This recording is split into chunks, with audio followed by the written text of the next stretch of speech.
اخوان صراحه انا الدراري هادو راه ما يمكنش. هذا الجيل هذا خاصهم يحافظوا عليه حيت هذا هو الجيل ديال المستقبل، وهذا المدرب هذا حتى هو خاصهم يحافظوا عليه. عرفتي باش طيح في جروب مجموعه الموت، طيح مع البرازيل السباليون المكسيك ودوز انت الاول، راه صراحه خاصهم يديروا لك البوجور. هذا الجيل هذا راه فكرنا في الجيل ديال 2005 ديال فتحي جمال، حتى هما كانوا رقيقيات، حتى هما كانوا كواريات، حتى هما كانوا كيفرجوا. كذلك مثال هاد الدراري هذا تبارك الله اللي تفرج في هذا الماتش راه ما ندمش صراحه. شو والله الدري هذا راه خاصهم يحافظوا عليهم. هذا ما خاصهمش يفرطوا فيه. هذا هو الجيل ديال المستقبل، هذا هو اللي غنشوفوا فيه ان شاء الله كاس العالم الجاي ديال 2030 ونشوفوا منهم الدراري مزيانين اصاحبي. كتشوف فيهم الحماس اصاحبي.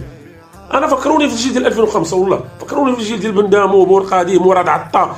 الدراري ما شاء الله عليه، هذا خاصهم يحافظوا عليه. شو اللي تبارك الله اش باش ضرب كوريا صاحبي؟ كوريا راه ما ساهلينش، كوريا ديما باهلين كاس العالم وطبقوا ما صاحبي بجوج صفر وتلعب عليهم كوره.